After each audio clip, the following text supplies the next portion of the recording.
आउज़ुबिल्लाहिमिनश्शैतानिर्रजीम बिस्मिल्लाहिर्रहमानिर्रहीम। Dear students, अस्सलाम वालेकुम रहमतुल्लाह।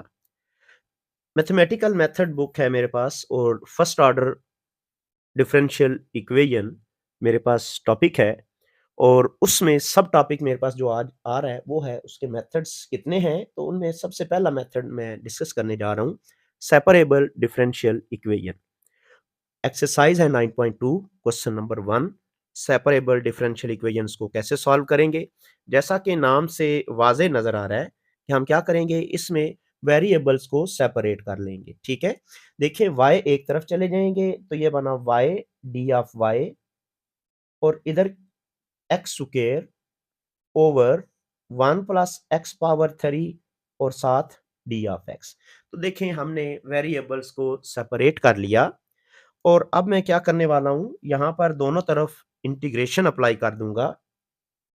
तो वो जिसकी वजह से ये डिफरेंशियल इक्वेशन बनी थी वो डेरिवेटिव ही था और उस डेरिवेटिव से हम जान छुड़ा लेंगे। तो देखिए मेरे पास यहाँ पर y का इंटीग्रेशन हो जाती है y square by 2, power rule लगा। यहाँ पर भी इंटीग्रेशन तो पॉसिबल है लेकिन थोड़ा सा हमें इसको ध्यान देना पड़ेगा। देखिए जो डिनोमिनेटर में रकम है 1 प्लस एक्स पावर 3, उसका ऊपर अगर मैं डेरिवेटिव बना लूं तो देखिए मैं इसकी इंटीग्रेशन कर सकता हूं। मिसाल के तौर पर यह बन रहा है 3x square over 1 plus x power 3 और डी ऑफ एक्स।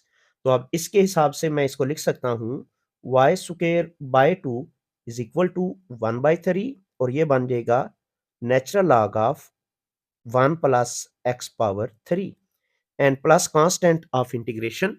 और ये कांस्टेंट ऑफ इंटीग्रेशन जो है इसकी वैल्यू निकाली जा सकती है बाय यूजिंग इनिशियल कंडीशन। तो इनिशियल कंडीशंस यानी इनिशियल वैल्यू प्रॉब्लम्स हमें गिवन होंगे तो वहां पर हम इंशाल्लाह इसका सॉल्यूशन भी निकालेंगे। वक्ती तौर पे यहाँ तक इसका आंसर कंप्लीट हो जाता है। अगर आप इसको मजीद सादा करना चाहते हैं तो इस 3 को इधर ले जाएं तो ये बन जाएगा 3y square is equal to 2 natural log into 1 plus x power 3 and plus 2c। ठीक है, c इज एनी कांस्टेंट। ठीक है, कांस्टेंट ऑफ इंटीग्रेशन जो ऑलरेडी मैं डिस्कस कर चुका हूं। इसी एक्सरसाइज का क्वेश्चन नंबर 2 भी मैं सॉल्व कर देता हूं साथ ही। देखें तो मैं एक्सरसाइज का क्वेश्चन नंबर 2 लिख रहा हूं। क्या लिखा हुआ है जी, d y by d x और साथ में प्लस वाई स्क्वायर और sine of x equals to 0। तो ये भी सेपरेबल डिफरेंशियल इक्वेशन बनती है। तो हम क्या करने वाले हैं, यहाँ पर इसको इस तरह सॉल्व करने लगे हैं कि इसके वेरिएबल्स सेपरेट हो जाएं। तो ये बन जाएगा minus y square sine of x. अब उसी तरीके से मैं y को इधर ला रहा हूँ, 1 ओवर वाई स्क्वायर हो जाएगा और साथ d y equals to minus sine of x और साथ में डी ऑफ एक्स।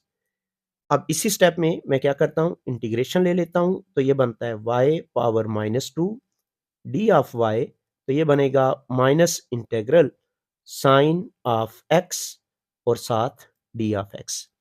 हमें पता है यहाँ पर अगर मुझे इसके ऊपर पावर रूल लगाना हो तो किस तरह से कर सकते हैं।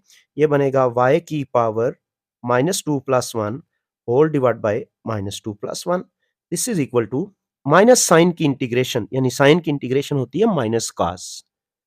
तो ये माइनस और माइनस प्लस हो जाएगा, result will be cos x and plus c is any constant.